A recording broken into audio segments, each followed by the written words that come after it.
यह वीडियो दिल्ली का है, दिल्ली तुगलकाबाद का, कि जो शोभा यात्रा के दौरान कुछ हिंदूवादी संगठनों ने मस्जिद के ऊपर चढ़ के जो छर है उस पर उन्होंने झंडा लगाया और लगा के जय श्री राम का नारा लगाया और बहुत देर तक वहाँ खड़े रहे, प्रवोक करते रहे ताकि मुसलमान कुछ बोले और मुसलमान से लड़ाई करे। अब दिल्ली पुलिस आके मुसलमानों का घर तोड़े और उनको जेल में पकड़ के भर दे।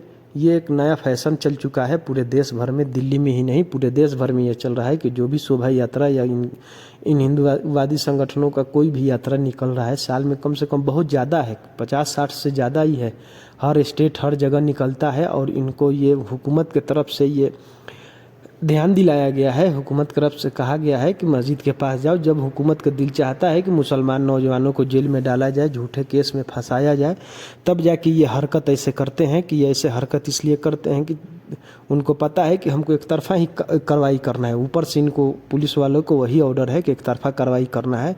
लॉ एंड ऑर्डर, संविधान, ये सब को रखना है आपको पीछे, वसूल, ये सब अपना पीछे रखना है। करना ये है कि जो हिंदूवादी संगठन मस्जिद के पास जाए और मस्जिद के पास जाके प्रवोक करे, मुसलमानों को गाली दे और ऐसा नारा लगाएं कि मुसलमान उस पर गुस्सा है। जाहिर सी बात है कि कोई भी कौम को, कोई भी इंसान को अगर जाके उसको गाली दोगे मुंह पे और उसको प्रवोक करोगे, उससे लड़ाई करोगे, तो जाहिर सी बात है वो उधर से जवाब देगा। जब वो जवाब देगा तो उसके बदले में ये उसको ये मिलता है मुसलमानों को कि उसको जेल में भर दिया जाए, उस पर झूठे मुकदमा डाल दिया जाए और डाल के कम से कम 10 साल 12 साल उनको जेल में रखा जाए ताकि उनकी ज़िंदगी बर्बाद हो जाए, उनकी करियर ख़त्म हो जाए।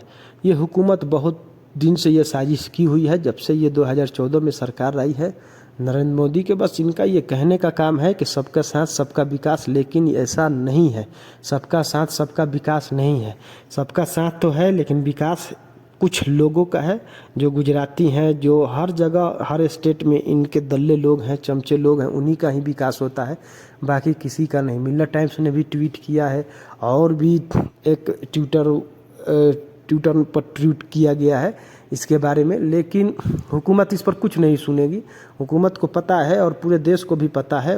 अब कोर्ट में भी वैसे ही फैसला आने लगा है, जैसे कि इंसाफ ख़त्म हो जाए देश में। अगर इंसाफ ख़त्म हो गया तो फिर देश को बहुत नुकसान होगा। ये नुकसान अभी नहीं दिख रहा है, इसलिए कि जो नुकसान करने वाला जो इस देश में काबिज है, उनको लग रहा है कि हम मुसलमानों को दाब रहे हैं, मुसलमानों को परेशान कर रहे हैं और हमें कुछ नहीं हो रहा है और हम दिन पर दिन दुगुना रात चौगुना तरक्की करते जा रहे हैं। तो वो ठीक है, आप कीजिए, लेकिन लॉ एंड ऑर्डर जो ख़राब हो रहा है, पूरे देश का भी दुनिया में बदनामी हो रहा है।